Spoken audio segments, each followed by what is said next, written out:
high school. I volunteered with a special needs pre-K classroom. Let Kids Play podcast. This idealistic expectation of teachers. Oh, well, you're supposed to do this. Who told you that? Who said that? Who said that? Who said? No. The contract says I have to teach kindergarten or teach this. My job as a human is to respect, love, and protect children. That's my responsibility as an adult, right? Fusing that with being a teacher, that does come with a certain level of empathy and compassion. But I am a person too. Teachers are people. And I think we missed that. And I don't know who told people that you can mistreat teachers and it doesn't matter. My child come in and kick you. I was gonna say it's hard to love someone that constantly, because let's just go, let's keep it all the way real. It's hard to love a child even at 5 or 6 that's not your own, that comes into the classroom cussing at you, trying to hit you, and things like that. Yeah, it is. And we do it. We do Yeah, it. because you Most know of they're us, coming from a place of unknown. absolutely. They're just modeling the behaviors that they see at home. So it's almost like I love you and I see a place of hurt, but I really have to channel my inner self try to get you past this trauma. And you're not always successful because you as a teacher, you're up against so much of what they see at home that's already planted. That's Yeah, why it's very important for that foundation, a positive foundation, to be set before 5, because once the yeah, kid is in the classroom, it's almost too late. yes. It's It, never too late, but it's harder. unless they run up against Miss Peek. See, I don't play that. We're gonna you're going we or we're gonna the parent and I are gonna have a certain conversation. Because Yeah. you can't in a public school you don't get to pick who there's no cherry picking, right? Yeah. But when it comes down to it, you have to create a way to have a bridge between your parent. And there's some parents, I had some parents. I remember a conversation I had with a parent, just crossed her mind. She told me, "You keep calling me at my job, I can't get no work done." I said, "Well, ma'am, I keep calling you at your job because I can't do my job either. Because he's tearing up my classroom. We're not teachers aren't babysitters. We need No. attention. But everybody realized that during the pandemic, we didn't teach their own kids. Yeah. And you had one, or in your case, 3 or 2 or whatever. Imagine the magnitude of that feeling times 20. Oh, I already knew. With one child, I'm like, yeah. I mean, so I knew that I loved working with kids. Like I volunteered with kids when I was in high school. I volunteered Mhm. with a special needs pre-K classroom.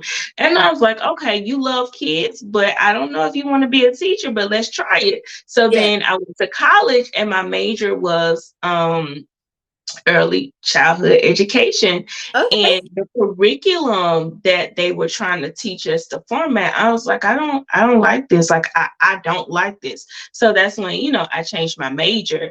So I really understand of the feeling of not necessarily wanting to be in a classroom. Like even now my business, I only do 8 kids at a time, and it's not that I can't handle it or that I don't love every child. I know my capacity and what I Mhm. need to give to Right. these children. So Right. trying to give to 27 kids or even 19 from different backgrounds, that is a lot on teachers. Like I will tell a teacher fast, I commend you. Oh, I yes. commend you. And if you're my child's teacher, call me. I don't care. I'm coming. Call me. Yes. Absolutely. Absolutely. And it's a labor that I talk about, expanding my business sometimes and creating other toddler tutors. And I'm like, I want to pay teachers 6 figures. I would, because what you give to kids is the very bare minimum of what you teach them. You give of yourself constantly. Yeah. Constantly. You're pouring yourself out into other people. And it's something you cannot put a price on. Yeah. So I just I would just to encourage parents, just have a certain level of empathy, and just front load your own kid. You deal with what's within your scope of influence. Continue to pour into your children. Know that you are their first teacher. There are certain things your child should leave your house knowing, not just academically, but they should know their first and last name. They Yep. should. There's just certain things as far as who they are, their identity, they should be able to tell people. And that's so important because it gives them, again, a source of pride. It gives them a sense of a source of confidence, and that those are things that can only be cultivated at home. And also, like you said, to your point, teachers don't have the time to teach that. So emotional intelligence is something that's cultivated over years. You can't get that done in 30 minutes with 25 kids. And that's how long second step lasted. And that was only 3 times a week. It's checking the block at that point. I mean, literally, it's just something people have to do, and they move on. But it's a nonstop rhythm in a classroom. You're sitting with people from 25 different homes or 20 different homes, and you have to be able to come into this one space and be successful and coexist. And that is a camaraderie that is developed over time, and it's beautiful to see. For me, it was always my favorite time of the year, getting to know my kids, because that informed how I would teach for the rest of the year. But if there's the teacher is not, like, I left the classroom after 12 years in, so I can do that with my eyes closed. Imagine a first year teacher walking into this. I pray, like, Lord, just give them the strength, because it's in certain areas it is pronouncedly difficult to get support or to just know how to reach children. So yeah, shout out to the teachers. Yes, we love the teachers. We Yes. commend the teachers. I feel like you should be paid as much as doctors. I don't know why the teachers are paid the lowest. But that's a whole nother conversation. That's a Yeah. whole nother conversation. Like, I think okay, one last thing. I think my son said something in reference to like the teachers and their income and stuff. And I'm like, well, being honest, that particular person makes more than the teacher, and it's kind of sad. He's like, really? I was like, yeah, teachers don't make a lot at all. Oh, that's what it was. So he was talking about how the teacher, like, why, like, she provides snacks for the kids that don't have Oh yeah. that don't go with their snacks. And Mm-hmm. I'm like, well, I need to go to sales to stand her boss. And he was like, why? Why? And I'm like, because she's buying it with her own money, and she really doesn't have a lot. And what with her supplying that classroom, that's more than enough for me to let me supply the classroom, because it's 25 parents and it's one of her. So if Right. we come together, we can help her in that classroom. And then here in Charlotte, North Carolina, they have a volunteer space where the teachers can come, I think twice a month, to get school supplies. And I Yeah. volunteered there. Teachers were saving like thousands of Yeah. dollars, between $700 to $1,200. And I was almost in tears for Mhm. them. Yeah. Like, you just saved your paycheck. Literally. I can't even tell you. Like, if I wish I had saved all the receipts that what I paid for my own money. I would pay just to get ready for the school year. I didn't assume children came with all their supplies. They always had pencils. They always had scissors. They always had crayons. They always had paper. And I bought that with my money. Thousands, tens of thousands of dollars. Because in a school, let's say, even if in one school year I taught for 12 years in the classroom, I know I spent at least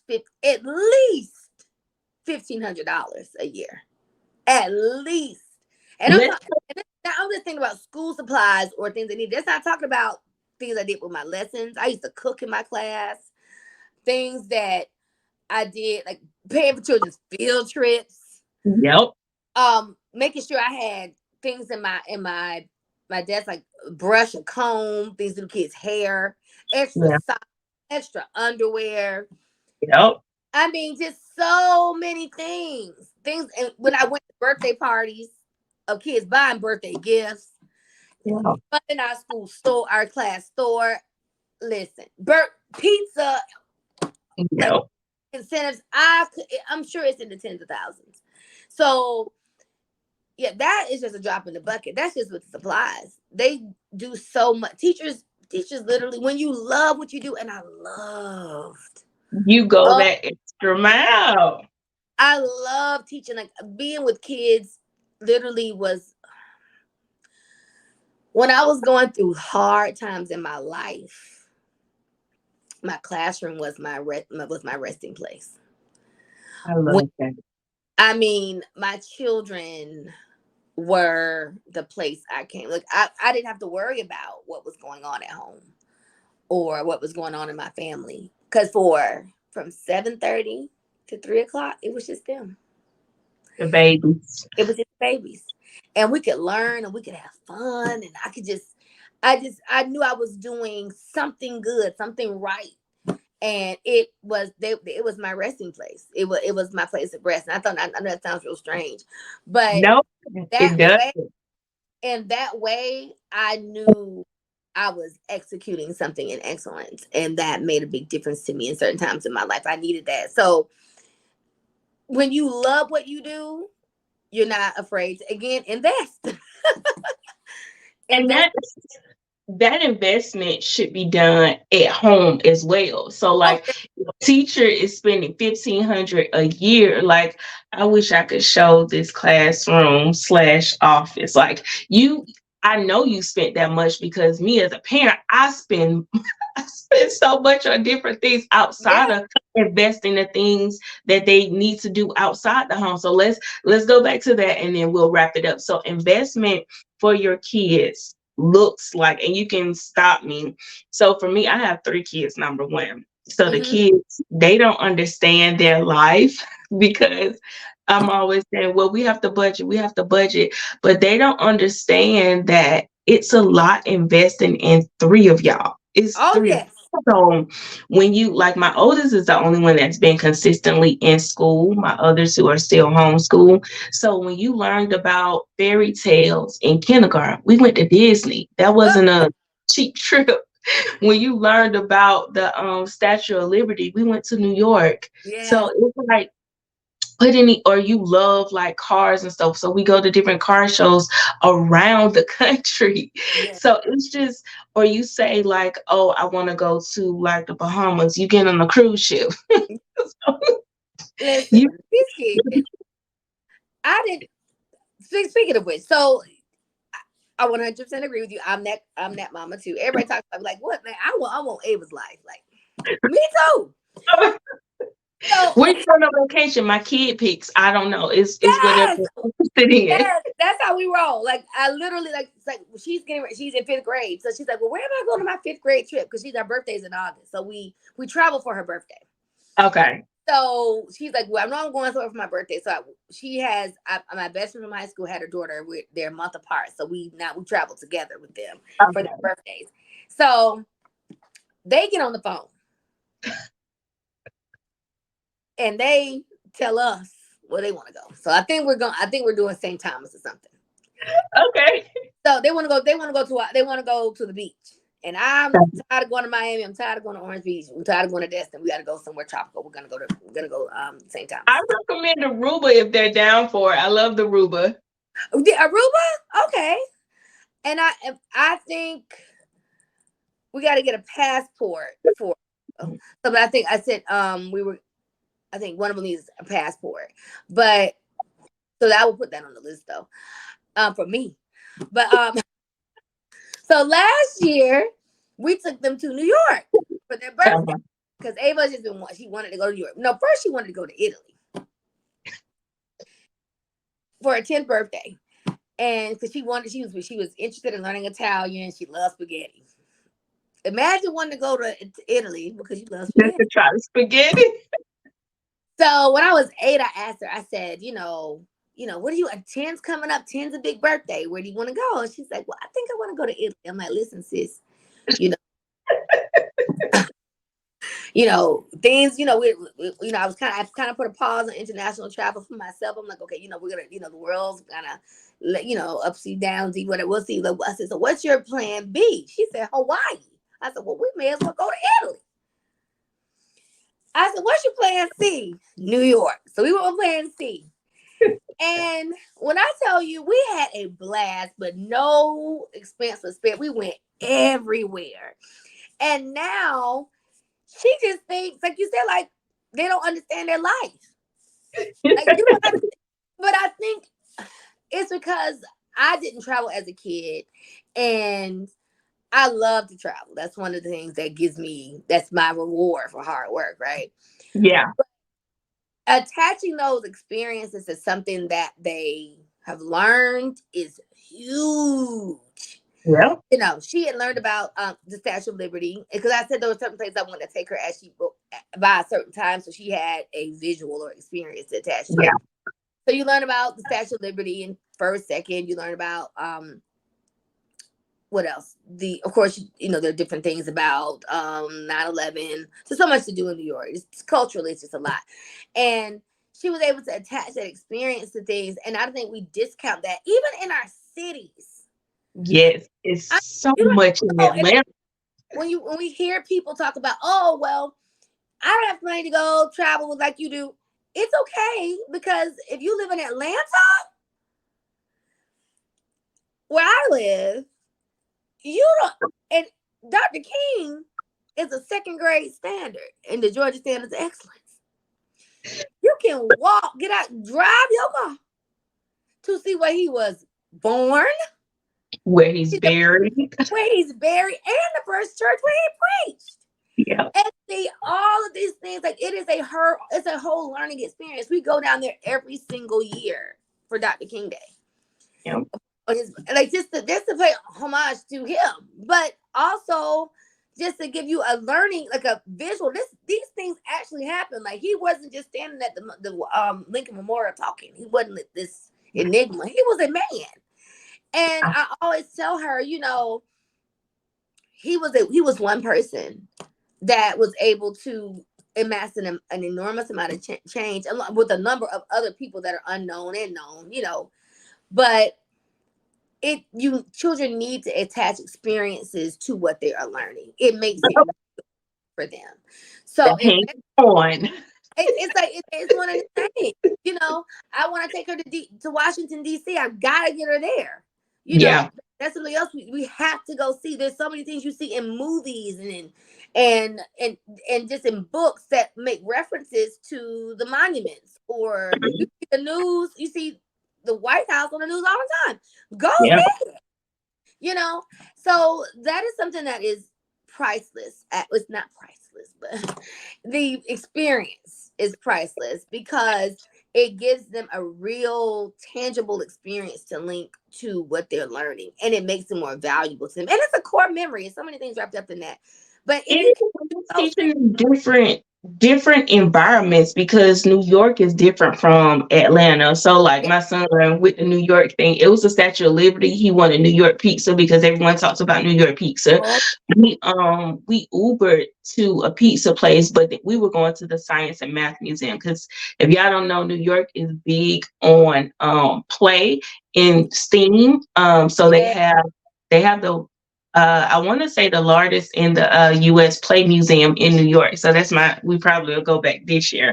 Um, Oh, but yeah, so they have a ton of like interactive hands-on museums. But we actually like walked from the pizza place to the museum, and we stopped by the parks there so that they can experience the parks in New York are like this. The streets in New York are like this. The train going above their heads and yes. stuff, Awesome. just experiencing that like culture. Even like when we were in Aruba, we took a tour to learn about the biggest thing in Aruba, which is alloy. Like they have the alloy gels. Everything is built off that, so it's like an actual farm.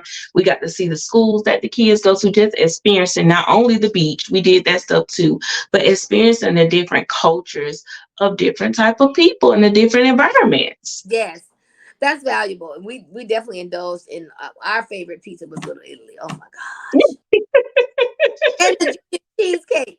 But definitely like that. She wants to, like, she's convinced I want to live in New York. Like the beat of it. She's also very artsy. So we did a lot of things around that. We went to the ice cream museum. We did the Um, museum of ice cream. We did so many things, but getting them out of their element is so mhm. key. Because that's how I wanted to come to Atlanta. I'm from South Georgia, Macon, Georgia. So Okay. just coming here to Atlanta, it was like a different world. Yeah. It was wow, and when now I see why other people that come from cities like New York and Chicago, they call Atlanta country. Yeah. Because when I went to Chicago for the first time, I was like, oh, it's a real city.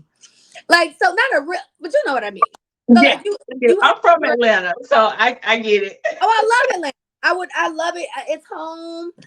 But to go to a city, like a big metropolitan city, it's like wow.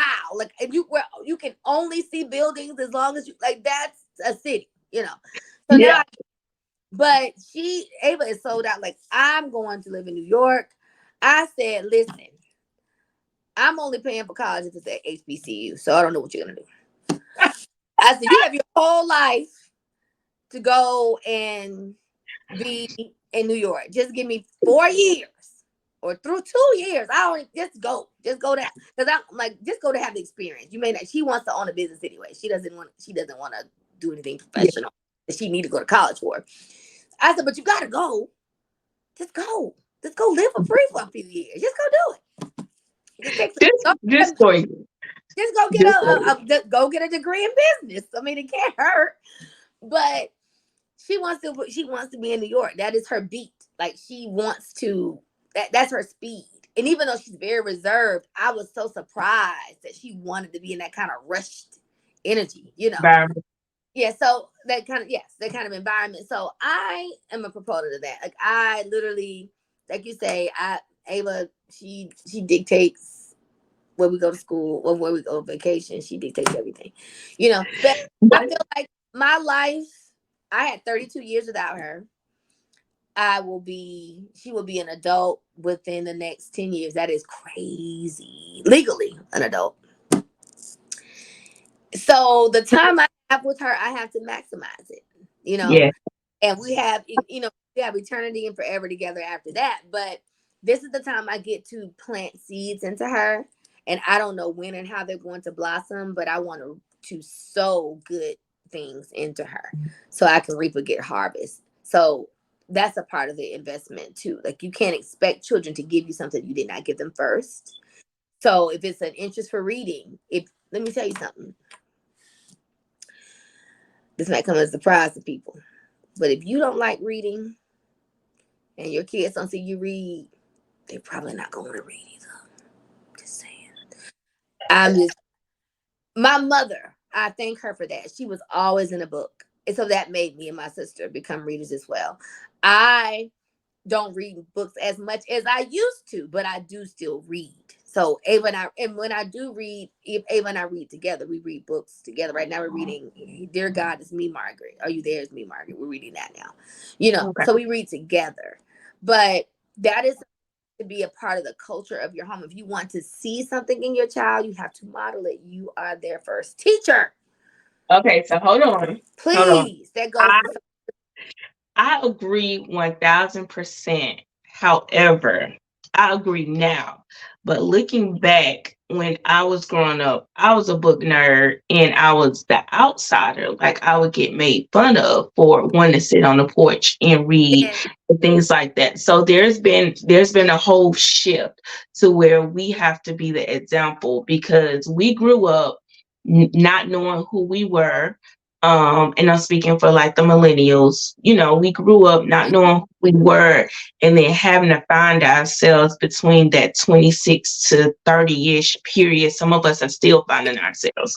So the point Yes. of what Miss Tangee is hitting on is if you model or do what you expect your child to do and help them find themselves, it's easier for them in their late 20s and 30s. They're not trying to find themselves. They're not trying to embrace who they are. Yes. Just because I think a lot of us got caught up in it's one of the best books I've read that talks about this is The Conscious Parent. Have you ever heard of that book? Yeah. It was the link. Yes, that was what. Yes, I can't remember her name, but Becky, her book. she has multiple, but I want to say you're talking about Dr. Bailey, Dr. No, Becky Bailey, what's her name? Dr. Becky Bailey. No, it was a clip that you had you were talking about. She was talking about becoming irrelevant to her child. Okay, okay, okay. I can't remember it's on my shelf, but it's called The Conscious Parent. And she basically, her philosophy is your child is not your do-over. Mm-hmm. She's not, or he's not your second chance at doing what you wanted to do when you were a kid. You have to get to know your own child. Mm-hmm. And when you are a parent, you're not going to be the same parent their whole life. Or So to each child. what's that? I said, or to each child. Or to each child, right? So I don't have that blessing yet. I said, Lord, and maybe I said my child was perfect, so maybe I don't need to do it again. I don't know. But I said, but when it comes to my hat goes off to people that have 3 kids. Like 2, I can do 2. I don't think I'll mess up a 3rd one. 3 kids, God bless you. Like I couldn't imagine people saying mommy to me. Like y'all need to get out of here. But like all have to be triplets, all the same age. Like I can't have a 3-year-old and a 9-year-old. God bless you. That's a special amount of grace that you have. So yeah, so like you're a different parent in different stages of their life. Like right now, like when they're young, it's like you're rearing, you're molding, like you're sculptor of this child. So that's why it's so important for you to speak positive words over them. It's important for you to, encourage their creativity, that emotional intelligence being created. Right now, I'm in the rearing. I'm teaching you. We're talking about right from wrong. We're talking about your friends. You give them about what you need to do. How are you going to think through this situation? How can I help you think 2 steps ahead? What does that look like for you? But by the time she's like 14 or 15, 14 or up, I'm the coach. Yeah.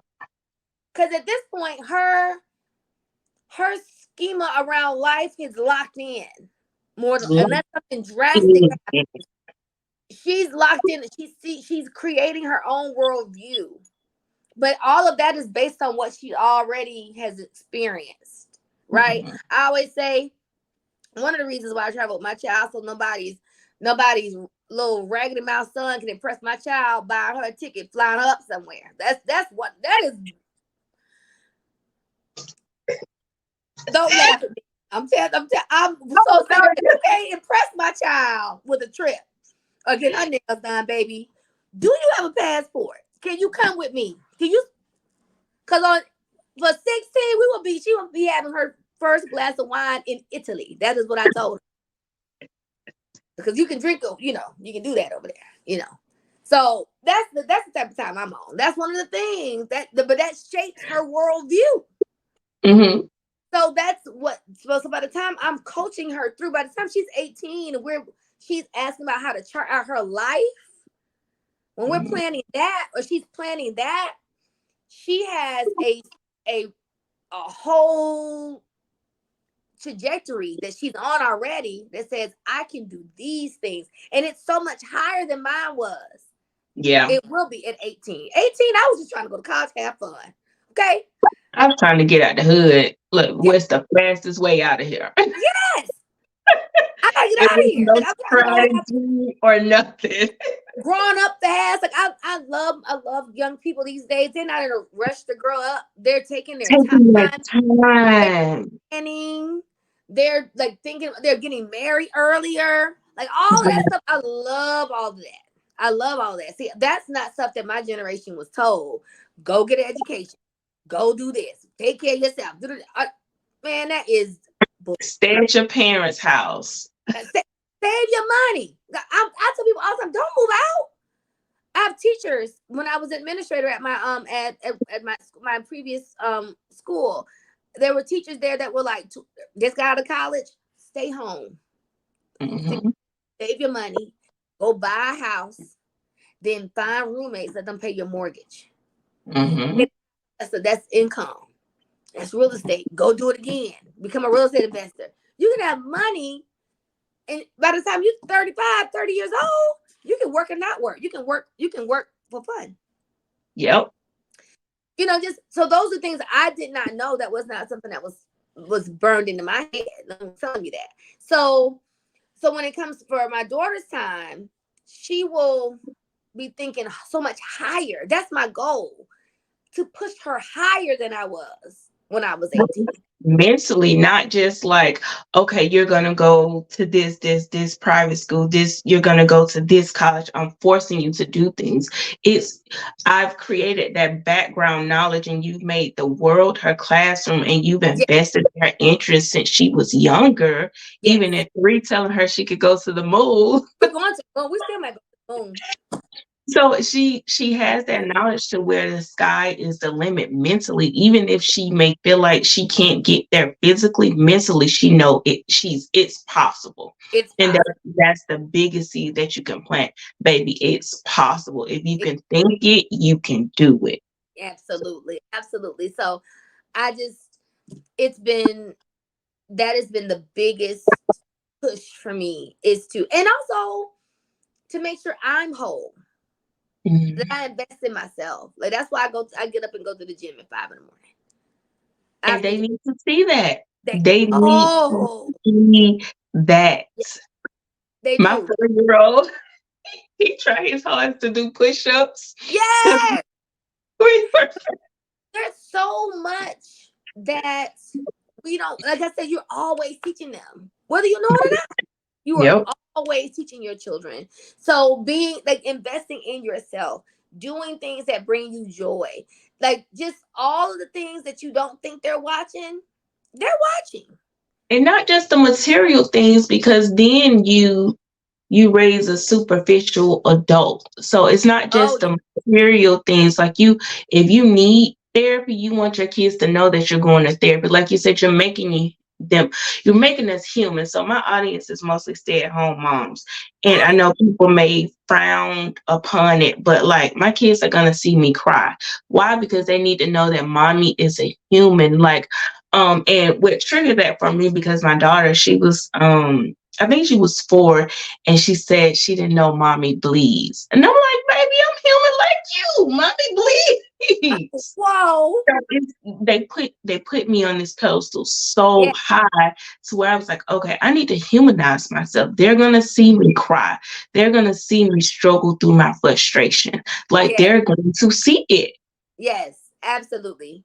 Absolutely. And that's necessary because again, we're not perfect. We're not perfect. I think that is, if I've done anything right and probably wrong at the same time, it's being extremely transparent about who I am to my, like she always says you're the best mom I know. And I take that because of course I'm her mom, but Yeah. also she's a very intuitive child. So she's like, you know what, you're a cool mom. Like you're not that mom. Like have you watched Turning Red with No. your daughter? Oh, yes, yes, yes, yes, Oh, yes. so always you have this running a running joke. Like, am I like May May, like the mom? She's like, no, you're not. You know, it's like she. So I'm always like, I'm always pulse checking. Like, so I want her to know I'm working at being better as a person for myself, well, for God, for me, and for her, because Hmm. have I don't have all the answers. Nope. I Mama I figuring it out. We can figure it I out together. I have to literally submit all of my thoughts. I can't even believe my own thoughts. Like I have to, like I tell her that all the time. Like the words that you have to bring your thoughts into captivity. Like I have to think about what I'm thinking. So she's like, really? Yes. I said, don't you have some crazy thoughts? She's like, yeah, I do. I just can't And believe everything you think. important to talk to them and be, oh my God. You So, do. and that's Oh, that's the importance of trying to build your relationship and bond with your kids before they're 5. Because once they're exposed to a classroom or the world, it could be a sports program if you homeschool, they're Oh yeah. exposed to something. You don't necessarily lose control because it's not control, but you're kind of playing catch up with teaching them how to set those foundations to think for themselves. So Yeah. like my daughter, she was like, my brain was telling me that I'm not good enough. And I was like, Oh right. My brain has told me that too, but we know that we are capable of doing it. And she's like, yeah, that's what I told myself in the mirror. And instead of jumping into parent mode, I was just listening to her so that I know how to navigate that conversation. But I was also proud that she said, yeah, that's what I told myself in the mirror. Why did she think to do that? Because she sees mommy telling herself stuff in the mirror. yeah. I'm telling you, like because we are. I'm gonna tell you something, and I know this is an hour and 30 minutes, but we can go all day. But when I was maybe like at 38 weeks pregnant. I put myself on bed rest that summer, but I was about to give birth to my daughter, and I was terrified. I know you can relate to that. Yes. So what I did, I put myself on bed rest, and I was watching Ayala Van Zandt. And she said something. I don't know what episode that fixed my life I was watching, but she said two things. She said the same gender parent of a child is their mirror. So for your daughters, you are their mirror, and for your husband, he's the mirror to your son. And that freaked me out. Like, so she gonna be just like me? Oh Lord, That's why I didn't want a daughter. Now that didn't make it hard, like woo, like it's a good post that, right? But this is what got me. This put me in the bed for 3 days, crying like, Lord help me, Jesus. She said that the mother is the child's first God. Mm. She said you are its protector, provider, you're its comforter. The baby don't want nobody but their mother when they're born. Yeah. For that first, depending on the child, like that first 3-4 months, 6 months, that especially if you're nursing, now I that's was just saying, especially if you're breastfeeding. like when your body responds to your child crying, No matter where you are, that baby could be close or thousands of miles. Yeah. you're can you like that? Did it happen to you? Like Yes. I breastfed all 3. I was, oh my gosh. So I remember my child was with my daughter, with my aunt.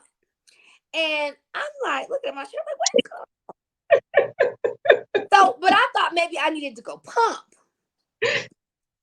And I always called her, through the day, because I would send Ava in her pajamas, but she would always dress her up through the day. Oh my gosh. She would send me pictures of her in this pink chair. Shout out to Auntie Maggie. She was the best. But this particular time, like I said, is Ava okay? She said, oh, she just had a fit. She was crying. I'm like, when? Because about 30 minutes ago, I was like, are you serious? And I had heard, but after that, I talked to other moms. They were like, oh yeah, that's the thing. Your baby, and then your body, how does your body know that? I So, call it the mommy spidey senses now. oh, baby, that's God. I said, no, you got to be kidding me. I was like, you got to be kidding me. Like, really? So when she said that, it put me in the bed for 3 days. Because I don't know if It's anybody. a lot of power. It's a lot of power. That's so much power and authority.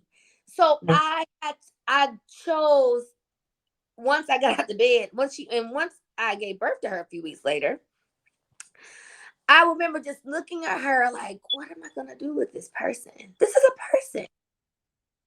And I just set off on a journey of just wanting to be my absolute best for her. Even when I wasn't my best, that was my desire.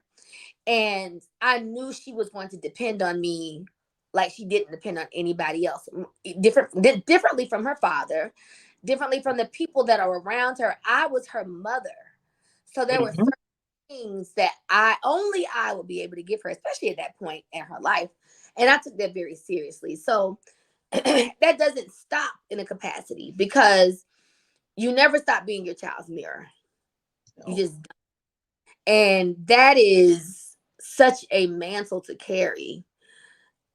Even through adulthood, I would assume. Like, I mean, I'm 43 years old. I still look to my mother for things, some things, but because I want to, she's the model.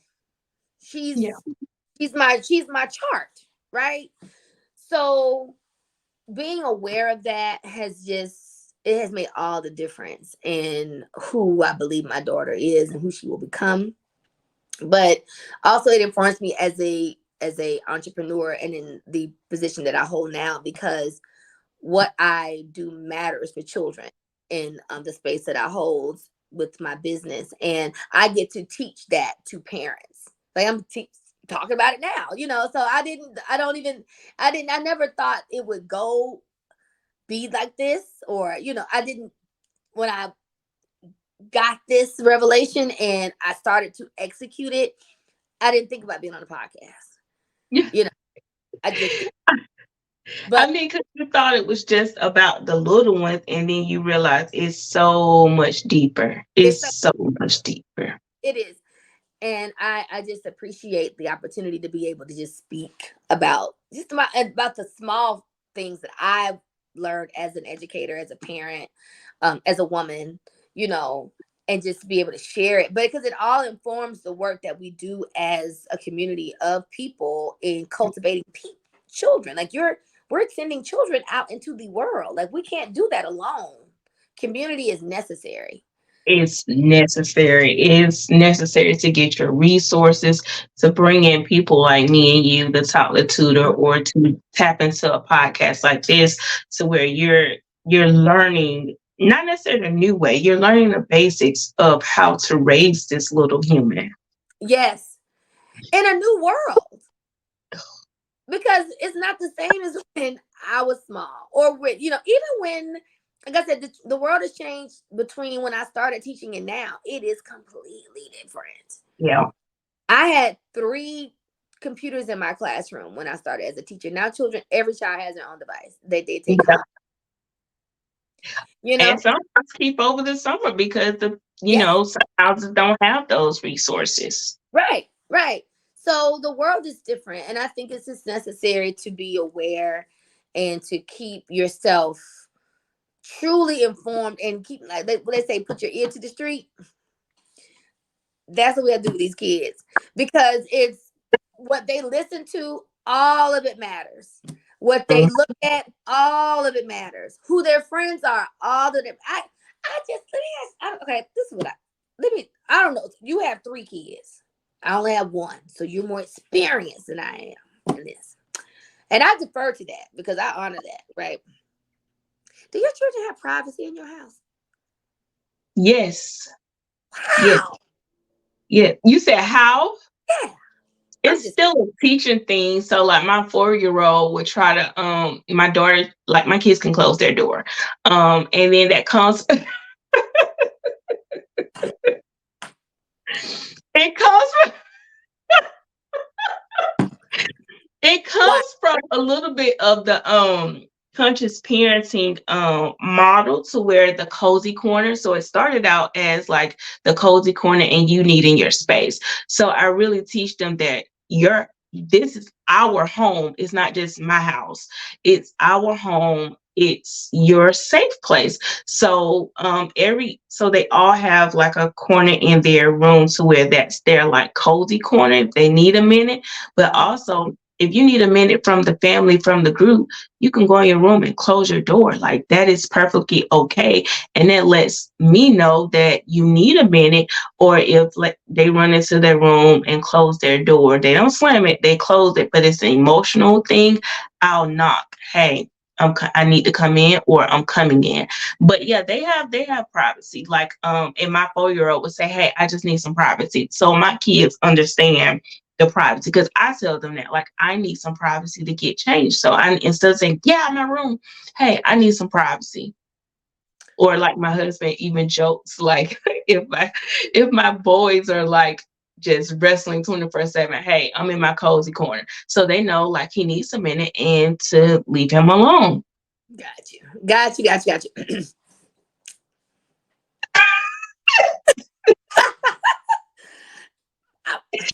Say it. I love it. Okay. I mean, I just so the philosophy of my house, this is my house. Yeah. This is our home. But it's my house. Yeah. Everything in the house belongs to me. Everything. Everything belongs to me. Tablet, mine. Because my internet, my electricity, my device, all that's mine. So it's not that. So I will say this: it's not that she doesn't have privacy, because she does. You know, she can close when she's getting dressed and all that stuff. But why you gotta close your door? Maybe it's because that's how I was raised. What you gotta close the door for? I need to be up looking here, look at you. Like, I want to see what you're doing. Because my child is like inherently perfect. She's as perfect as a 10-year-old could be. I promise you. I don't have a reason not to trust her, but I always said I'm gonna trust you till you give me a reason not to. And we don't That's get my secrets thing. in the house. Like, why do you close the door? But I do understand it for the sake of you needing space. I can definitely get with that. I didn't think about it that way, because there's like literally my child. Like, there is no privacy for me. Like, I can't even go to the bathroom in peace. I'm like, girl, you are 10. Why are you in here? So that's where it came from. Like I'm in the bathroom, one kid is in the cabinet, the other two, or even my 10, he was 10 at the time or 9, hands playing up under the door, wanted me to play a game. And then it's only 2 of y'all. It's 5 of us in the house. Right, So right. we need some privacy Yeah, y'all around need here. privacy. Yeah, Yeah, y'all need privacy. it's, so, I do.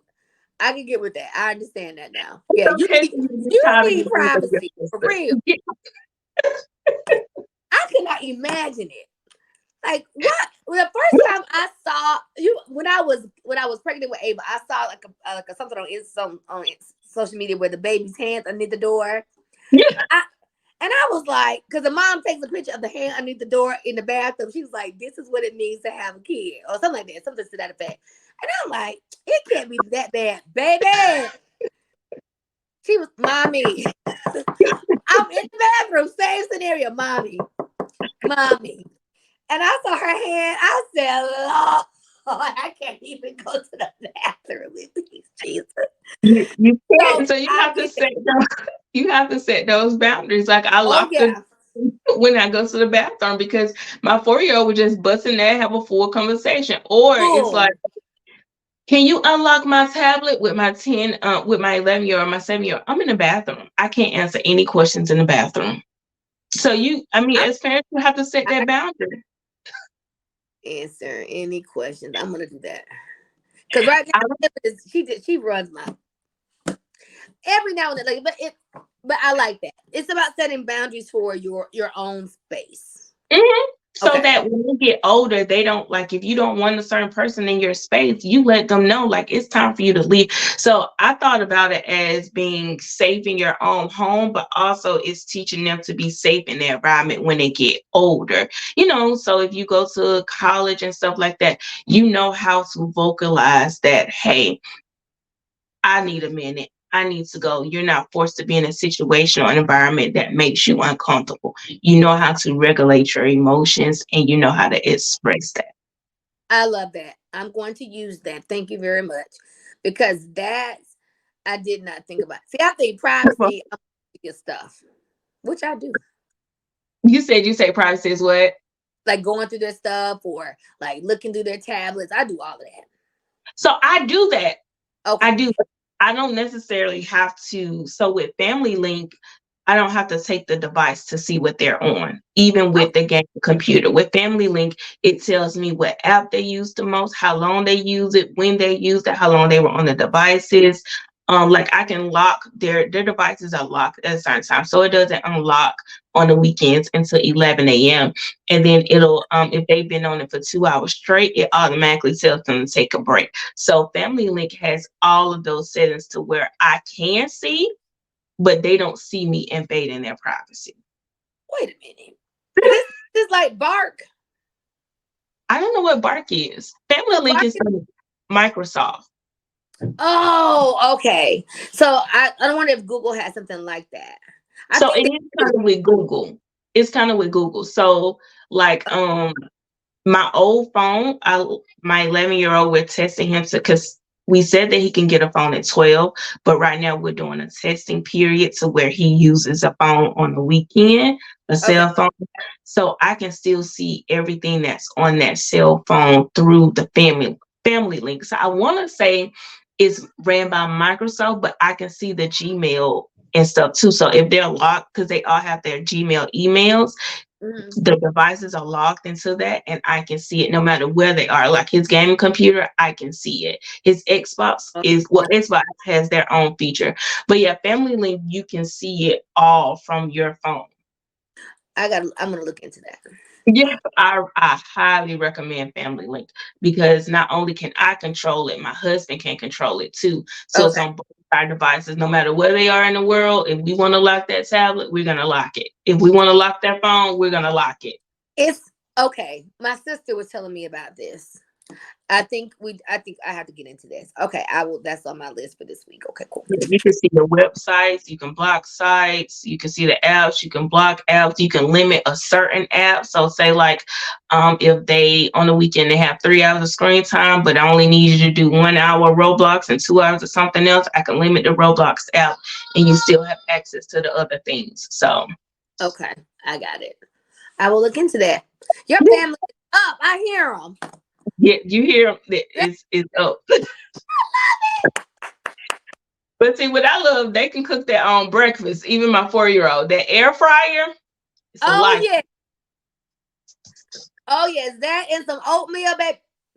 That's what I love about having a year old. Go find something. You got it. So you But this has been an amazing episode. Amazing. This is my first episode, and I love it because I've been trying to get to a long episode, and you're my first to get to a long episode, and I love it. And it wasn't just like oh it was needed conversations.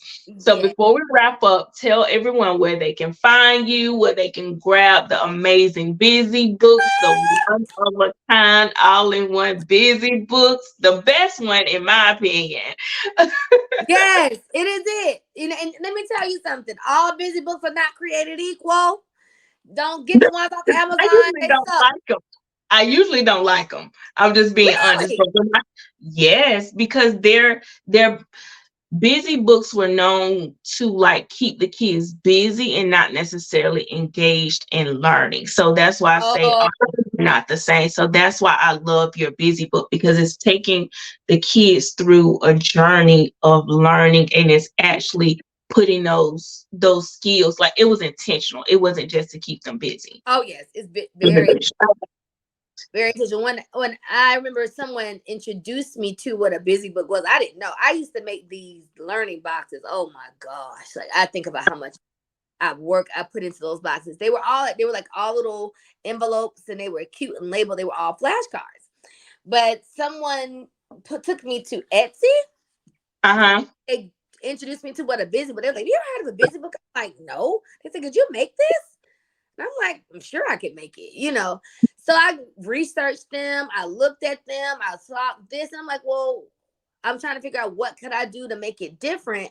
So that's when I thought about the QR codes because again, I can't assume that you know anything without me teaching you. Yep. So I love that feature of the busy book where you can use your phone and scan and pull up the YouTube videos and you get to experience me talking about the concepts that are on each page. That is And the really importance of it. yes, yes. So even in the new book, in the ready to read book, you actually see me.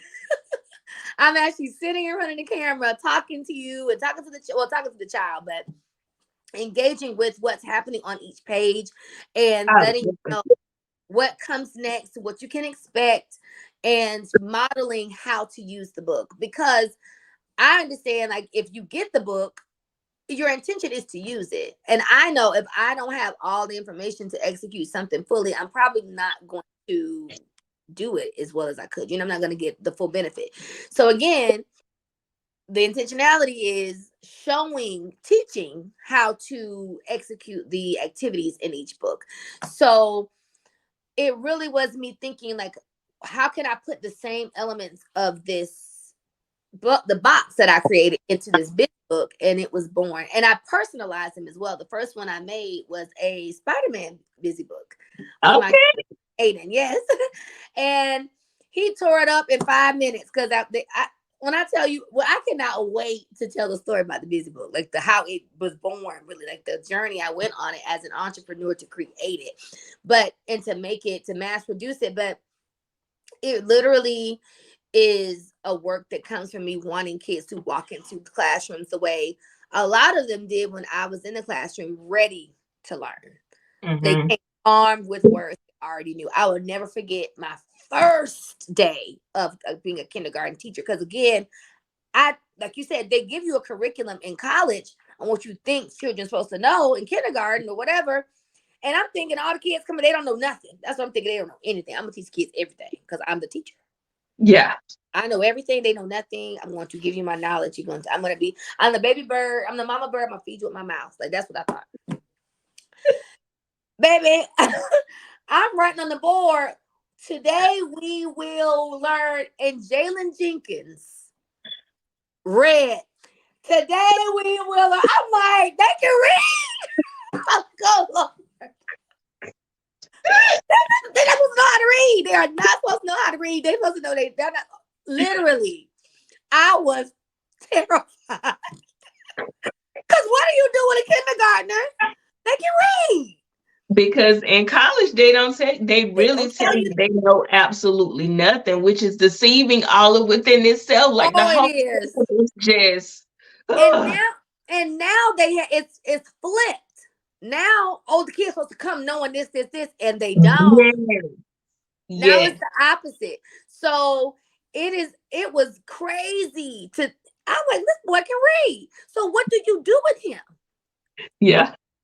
So the basic book, I want to make sure all the toddler scholars in the world walk into a kindergarten classroom where they shot the socks off of their teacher. All of the kids can read. Teaching you up your ante, lady, and let's go. Differentiate your instruction. Make me smart. Yeah. You know. So that's my goal, and I know the added value it takes. Even my daughter, she walked into preschool. She could read. She was reading at 2 years old, Oh and wow. when I took her to, she went into, and she was with Miss King until she was 4. I took her into a public preschool because I knew the teacher that she was going to have, Miss Ellis and Miss Sullivan were her preschool teachers. I knew who they were. That's the good thing about being a teacher. You get to cherry pick your teachers. You get to put them where you want to go. So I knew where she was going to go, but I told Miss Sullivan, I said, she can read. And teachers also be like, yeah, okay, they can read. I'm like, no, she can read. And Miss Ellis knew me from when I started teaching. She said, oh, I said, she knows all 220 dope sight words. She said, she had 4. I said, yes. She knows letters. She was reading. I was writing her stories about herself, and she can read them.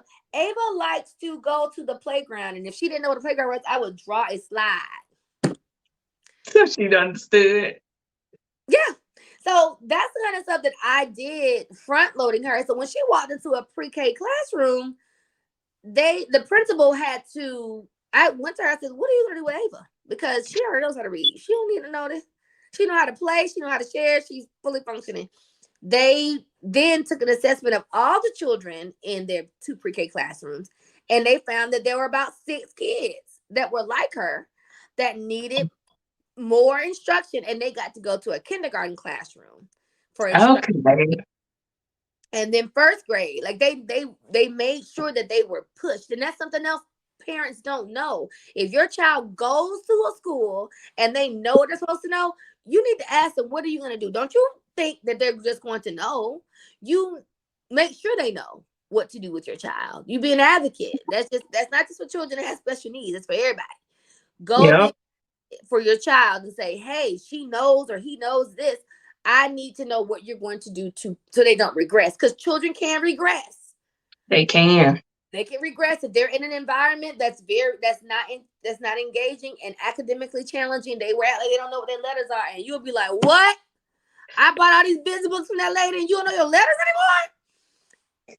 So don't lie on me because you put your child. No, you use the busy books, get them ready, and then when they go into an academic setting, you make sure that teacher knows, hey, my child knows this. What are you going to do to push him? And if you can't, if that teacher's like, well, I don't know, because you went to a teacher that's brand new, like me. I didn't know what to do with Jalen.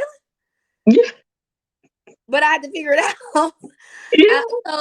So let's say that, what do I need to do? You use, let's say that's another reason you could use the Ready to Read busy book. That can supplement what they're doing at home. You have always got to be prepared to supplement your child's instruction, because they have very finite time to actually teach kids. You might get in a kindergarten. Well, kindergarten is kind of different because they do literacy and math and stuff throughout the day in different ways. But by first grade, you might do reading maybe 40% of the day. But you also have to factor in lunch, enrichment classes, recess, bathroom. They're not sitting there learning for 8 hours straight. That time is broken up. So for a classroom, like actual time, they may get a solid 90 minutes of reading instruction. That's not a lot of time to teach 20 kids. Yeah. 20? Supplement it at home. So that's what the busy books can do. I'm working on a math complement to the early learning. Has early numeracy and literacy foundational skills. The Ready to Read is just about reading, and I am developing a busy book that's just about math. So I'm super excited about that. I can be found on Instagram, TikTok, Facebook, not so much, but I need to do that. My website is www.toddlertutor.net. I know it's all over the banners, but you can reach out to me through email, DMs. I'm open for business 24/7, 365 days a year, and I'm just here to serve and to make sure your kids make sure your children are ready to walk into classroom as confident little learners. I can't wait to send you a busy book. God bless y'all. Mm-hmm. Yes, I can't wait for you all to grab it as well. So make sure you follow her on IG. Make sure you check out her website, the toddlertutor.net. We appreciate your time today. Thank you so much for joining us. I was super excited about this, and clearly we need to have this chat. It's a long episode, you all, but I promise you it is worth it. It is worth it. Until next usually about an hour. Oh wow. See, I get the all right. No, do not apologize. We needed this. I needed this. And my audience needed this because it was just needed. It was needed. Like, you're so diverse as far as a mom, early childhood, elementary childhood educator, the curriculum side of it. So we need it. But we appreciate you for joining us, and we can't wait to have you again. Yes, I want to come back at 7 a.m. That's the time. Yeah, we recorded this super early because I like to do it before the kids get up, and she does too. So we were a match with that. Yes, absolutely. But until next time, thank you for tuning in on an episode of Let Kids Play podcast, and we'll see you all again next week. Bye. Bye. And we'll see you all again next week. Bye. Bye. Let Kids Play podcast.